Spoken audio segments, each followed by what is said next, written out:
Esselamu Aleyküm ve Rahmetullahi ve Berekatuhu.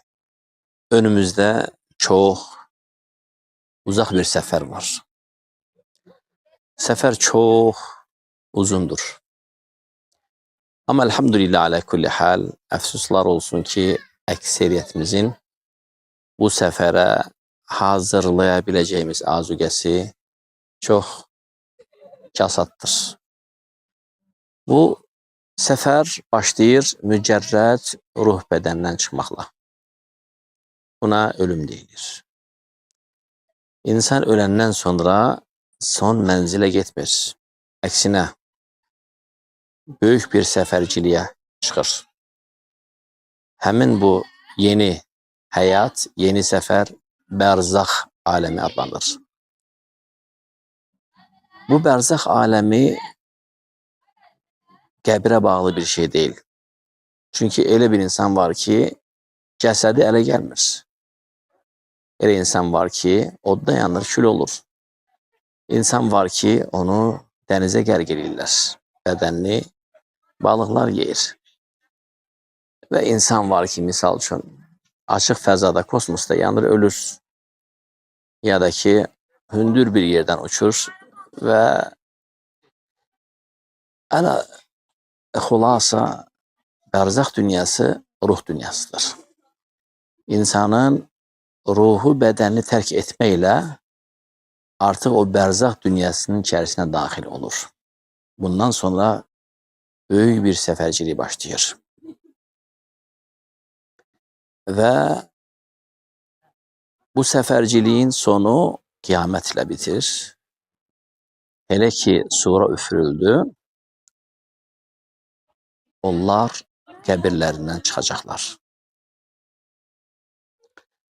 Kabirlerinden çıkanda onlar İzzet ve Celal sahibinin mehkemesine gelecekler. Bəli, o gün divan var. O gün mehkeme var. El-Qadi huvallah. Hakim Allah Azze ve Celle özüdür. Maliki yevmiddin.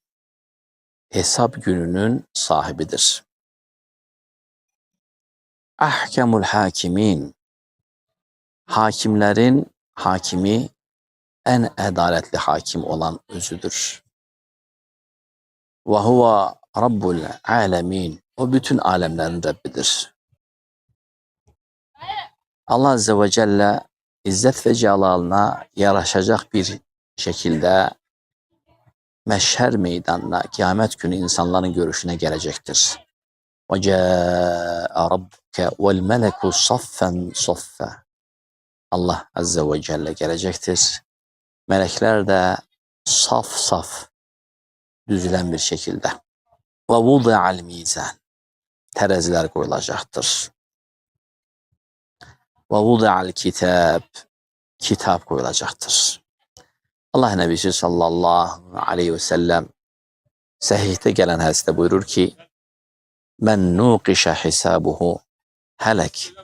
Kimin hesabı münakişe edilerse o helak olar. Onda müminlerin anası Ayşe Ummul Müminin radıyallahu anha, Allah ondan razı olsun, soruştu ki ya Resulallah, meğer Allah Azze ve Celle buyur mu ki kitapları sağından verilen kəslərin hesabı müyesser ve asan olacaktır. Cevabında Allah Nebisi sallallahu aleyhi ve sellem ya Ayşe, o hesap değil. Müminlere gelende onlarınki erzdir. Arzun. Yani onların günahları onlara sadece olarak gösterilecek, erz olunacak. Ve sonra hamısı birden eff olacak. Hesapsa men nuqişe hisabuhu helek. Kimin hesabı nikaş edilerse, nakişe edilerse o helak olacaktır. Onlar da kafirlerdir.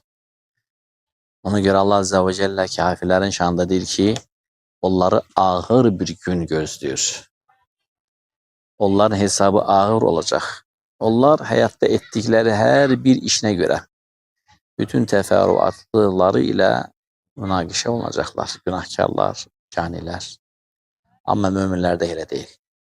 Allah Azze ve Celle'nin əzəmətli əffini bilmək istəyirsən, Kıyamet günü Allah seni ey Abdullah, ey onun kulu getirecek meşher meydanında ve senin isminle seni çağıracaktır. Atanın verdiği ismi, atalarının ismiyle. Ey filan kes oğlu Behman kes. Öne çık. Ve sen Allah'ın huzuruna çıkacaksın. Allah Azze ve Celle sen üzerine kenefe deyilen bir, gözle görülmeyen bir örtü atacaktır. O örtü atılandan sonra seninle Rabbin arasındaki olan hesabı, sorunu, sualı kimse eşitmeyecek ve görmeyecektir. Böylelikle senin eyüplerin örtülmüş olacaktır. Allah Azze ve Celle kuluna, ey kulum oku bu kitabı. İkra kitabek kefe bi nefsikel yevme aleyke hasibe. Oku bu kitabını. Bu kitap senin lehine ya da aleyhine şahit olarak yeter. Kul okudukça öz küçük günahlarını görecektir. Onların sayı hadsiz kadar çoktur. Hele bunlar küçük günahlardır. Ve okudukça Allah Azze ve Celle de izzet sahibi ve celal sahibi. Kulum burada nəsə əlavə edilib mi? Mələklərim kiramel ketebe nəsə özündən artırıb mı? Sənə nəsə zülm edilib mi? Diyecek yok ya Rab. Ey kulum bu dəftərdə elə bir şeyler var ki sen onu etməmsən onlar sənə iftira olarak yazılıb mı? Diyecek xeyr ey Rabbim heç nə. Ey kulum bu günahların hamısını etiraf edirsən mi? Diyecek bəli ey Rabbim. Ey kulum yadıma gelir filan günü, Behman günü, filan yerde, filan saatte filan günah eyledin. Niye göre eyledin? Ondan soruşulacaktır. Ve bu hesabı şeffaf gözle görülmeyen kenefenin altındayken kimse eşitmeyecek, görmeyecektir. Bununla beraber kul Allah'tan çok hecalet edecek. Ve onun küçük günahlar ona gösterilen sonra büyük günahlara geçilecektir. Ve kul emin olacaktır ki artık helak oldu. Ve sonra Allah Azze ve Celle ona diyecektir. Kulum sen bu günahların karşılığında dünyadayken benden üzr isteyip tövbe ettin. Ben onları hamısını örttüm senin için dünyadayken. Bugün yani kıyamet günü onların hamısını seni bağışlayıram. Eleyse kitabını sağından götür. Kitabını sağından götürende günahların hamısının bağışlanması divanı ona təqdim olacaktır. Sonra o kenefenin altından insanların üzerine öz kitabıyla şığıyacak. Möhkem sesle bağıraraktan diyecek ki ha umu qara'u kitabiye. Bakın benim kitabıma. Okuyun bakın. Hamısı silinip, hamısı bağışlanılıb. Tertemizdir. Budur benim kitabım. Çünkü ben bu günün hesap günü olmasına şek etmeden yakin idim. Ve onu nimetler gözləyir. Bu Allah Azze ve Celle'nin ona iman edip onu tekleştirene karşı ettiği lütfüdür. Helen bu harasıdır. Bir kul getirilecek. Onun 99 sicilli olacak. Sicil ne demektir? Ne yarpaktır, ne defter, ne de sicil büyük bir kitabelerdir. Nehenk. Onun sicillerinin sayı üfügü örtecek. İnsanın görecek gözünün üfügünü örtecek. 99 sicil. Allah Azze ve Celle o kuluna da diyecek ki ey kulum burada neyse inkar edirsen mi? Diyecek yok. Burada neyse əlavə bir şey sənə yazılıb mı? Diyecek yok. Benim kiram katib olan meleklerim sənə zulüm mü etmiş? Etmediğim bir şey mi yoksa buraya yazmış? Diyecek yok ey Rabbim. İtiraf edersen bunların hamısı sənindir. Diyecek bəli ey Rabbim. Kulum senin günleri benim əzabımdan kurtaracak, oddan kurtaracak her hansı bir həsənə savab işin var mı? Diyecektir yok ya Rabbim. Allah Azze ve Celle diyecek hayır var benim yanımda. Seni bu günleri azaptan kurtaracak bir şeyler vardır. O da ne kadar düşünüp tapabilmeyecektir. Bu insanın Allah için təqdim ettiği hiçbir emel yoktur. Ve Allah Azze ve Celle emredecek ve ona bir kağıt parçası getirilecektir. O kağıt parçasına bakıp 99 üfüqü örten sicillere bakıp diyecektir: ey Rabbim, bir balaca kağıt parçası bu 99 sicilin yanında neyinebilir? Çevirende yazılacak üstünde La ilahe illallah. Şüphesiz ki Allah'tan başka ibadete hakkıyla layık olan hiçbir mabud, hiçbir ilah yoktur. Ve emredilecek həmin bitaka, kağıt parçası terezinin sağ kiffesine, cinahına atılacaqdır. Balaca bir kağız nəhəng bir dərəzənin içine düşəndə. Təsəvvür. Amma onun içindeki kelime o kadar əzəmətlidir ki, necə digər hədisdə ey Musa and olsun ki, yettiği göy, yettiği yer terezinin bir kiffesine La ilahe illallah. Terezinin digər kiffesinde olsa La ilahe illallah onların hamısından ağırdır. Elə baş verəcəkdir oradan da. Həmin kağız parçası terezinin sağ kiffesine, sağ nimçəsinə atılmaqla sol nimçəsi sürətlə göğe qalxıb bütün 99 sicilləri dağıdacaq. Kul özü də təəccüblənəcək buna. Və bununla da Allah Teala buyuracaq ki, bugün heç kim mənim yanımda heç kimə zülm olmayacaqdır. Sənin bizim yanımızda qəbul olan bu əməl var. Təbii ki, qardaşlar, baxma ki, hədis səhihdir. Amma bu istisna haldır. İstisna bir kəs üçün olacaq. Ona görə bu hədisə ittika edib nə bada ircəyə düşüb əməlləri tərk etməyəsiniz. Bu adam hakkında da ixtilaf ediblər. Bu görəsən kimdir? Ola bilsin ki, o kəsdir ki, kəlmə-i şəhadəti gətirmiş, İslam'a qəbul etməklə ruhunu eyni vaxtda tapşıran insandır ki, onun heç bir əməli yoxdur. Amma o, xalis olaraq qəlbindən bu kəlməni gətirmiş, yəqin qəlblə iman etmiş, İslam'a girmiş bir kəsdir. Bunun misalı rivayetlerde gelen bu bedevinin misalına da benziyor. Birisi gelip der ki, ya Muhammed, sence senin yolunda dövüşüm, sonra qaydanda İslam'a daxil olum, yoksa İslam'a daxil olum, sonra senin yolunda dövüşüm? Allah Nəbisi sallallahu aleyhi ve sellem, xeyr, hemen İslam'a daxil ol, sonra dövüşə get. Həmin bedevi, əşhədü ən la ilahe illallah ve enneke Resulü min indillahi hakkan diyerek dövüşe girir. Dövüşe girmekle şehit olur. Ve Allah Nebisi sallallahu aleyhi ve sellem buyurur ki, kim çok az iş görüp de çok büyük mükafat kazanmış olan kesi görmek isterse buna baksın. Müsned'de diğer rivayetinde Allah Nebisi sallallahu aleyhi ve sellem buyurur ki, kim ellezine amenu ve lem yelbisu imanahum bi zulmin. O kesler ki iman etti, iman edenden sonra bir daha imanını bulandırmadılar olan kesi görmek isterse buna baksın. Diğer rivayette, hemin hadisin diğer rivayetinde gelir ki Allah Nebisi sallallahu aleyhi ve sellem buyurdu ki, gördüm melekler nece onu süratle meyveler yedizdirir ve meyveni onun ağzına uzadır ve ona şarap içizdirirler. Çünkü o gelende ac ve susuzluydu. Bunlar istisna hallardı kardeşler. Bunların hamısı xulası olarak İzzət ve Celal sahibinin möminə qarşı olan sevgisini ve böyük əzəmətli əfini gösterir. Qiyamət saatı, qiyamət günü, o əzəmətli gün Allah Taala'nın əfvi möminlər üçün çox böyükdür. Mən nuqişə hisabuhu hələk. Kimisə hesabı münaqişə olarsa o həlak olacaqdır. Və kafirlərin hesabı o gün çox şiddətlidir. Onlara değer bile verilmeyecek. وَلَا نُقِيمُ لَهُمْ يَوْمَ الْقِيَامَةِ وَزْنًا. Ne de onlara hiç terezi bile koyulmayacak. Neye koyulsun? Savabı yok. Kabul olan hiçbir emeli yok.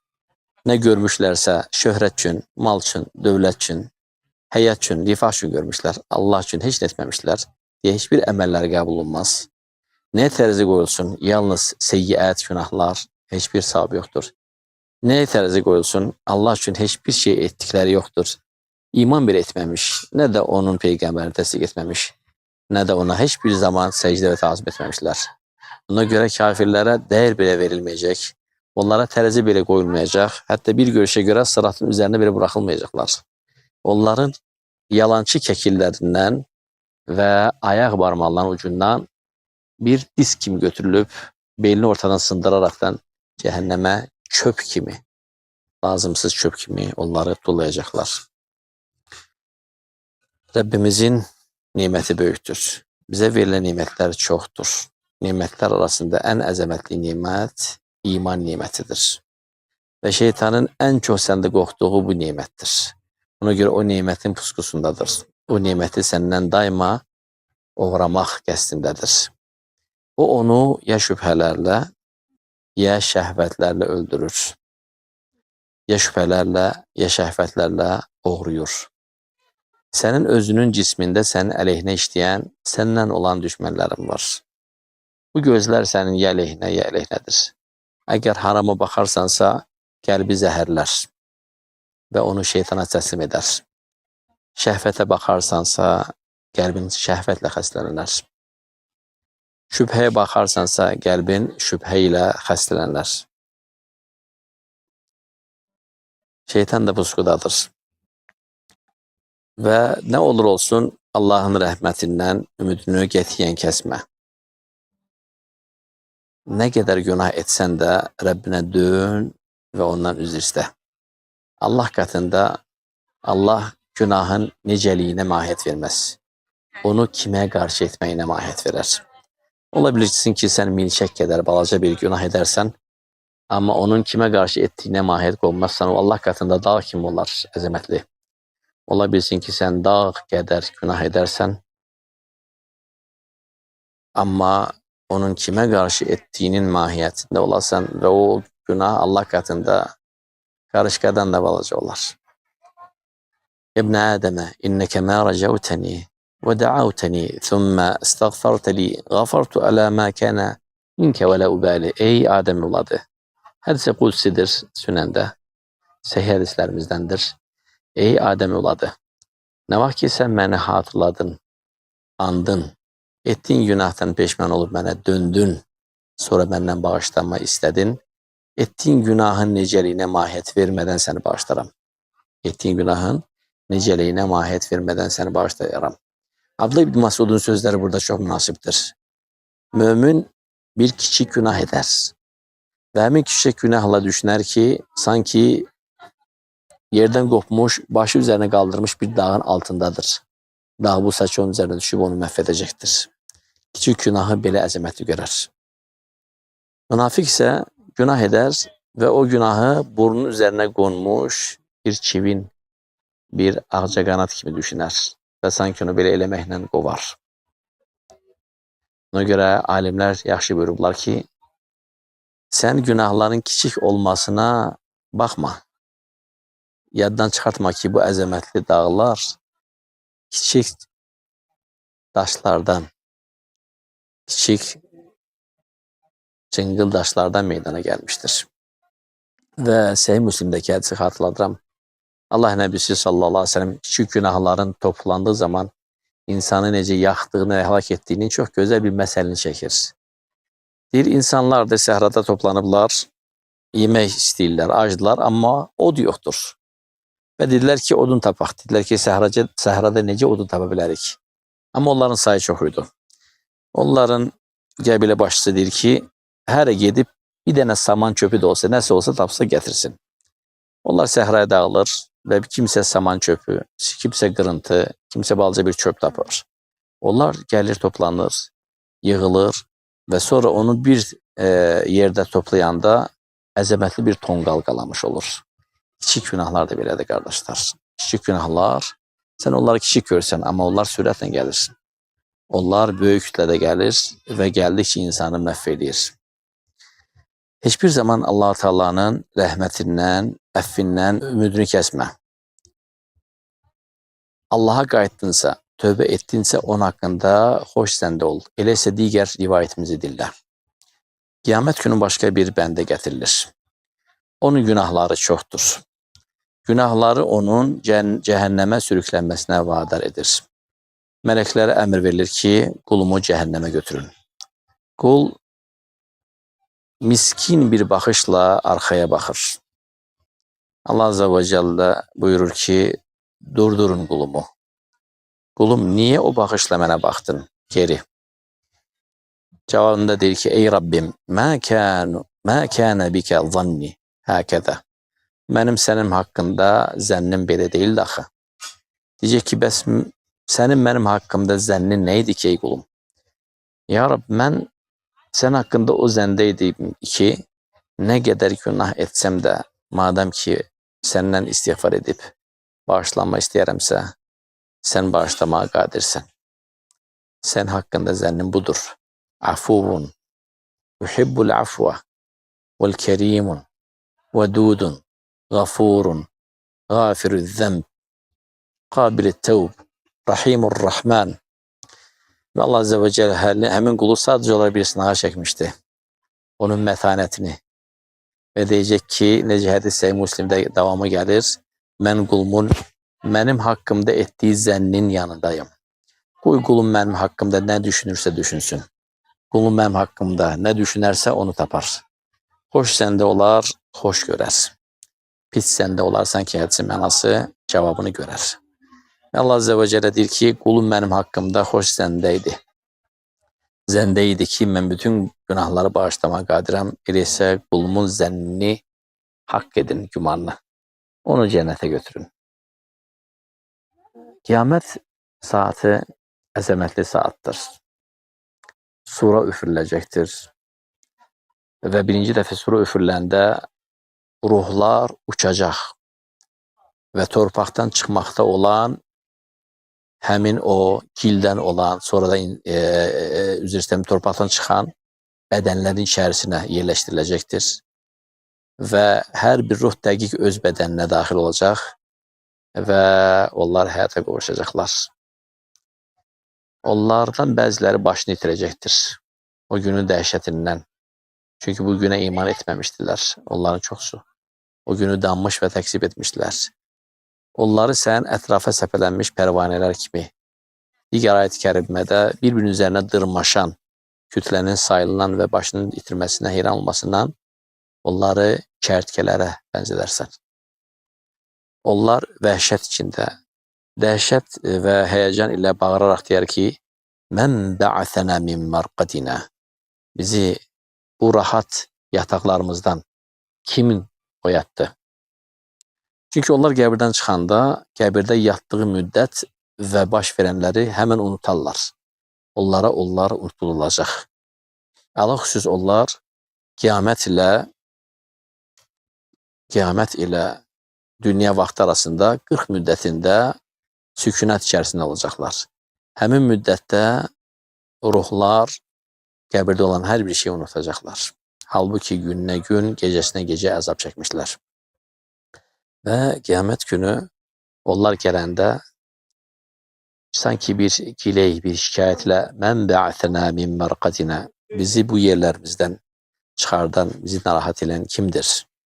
Onlara deyəcəklər ki, Rahman, bu onun vədidir. Sizin dandığınız, təksib etdiyiniz, məsxər etdiyiniz hesab, od budur. Elə isə daxil olun. O dəhşətli günü ikinci dəfə sura çağrılanda, birinci dəfə ruhlar bədənin daxil olar, ikinci dəfə insanlar hesab gününə gələr. Sonra Rahman İzzət və Cəlali ilə məşər meydanına təcəlli edər, gələr. Kəmə ənbəğili cələli, İzzət və Cəlalına yaraşacaq bir keyfiyyətdə və hesab başlayar. Allah Azze ve Celle o gün bizi qurtulan qullarından, əff olunan qullarından etsin. Allah eşidilənlər üçün faydalı etsin. Subhanəkələm bihamdik, əşhədü ən la ilahə illə əntə, əstəğfirukallah və etûbü ileyk.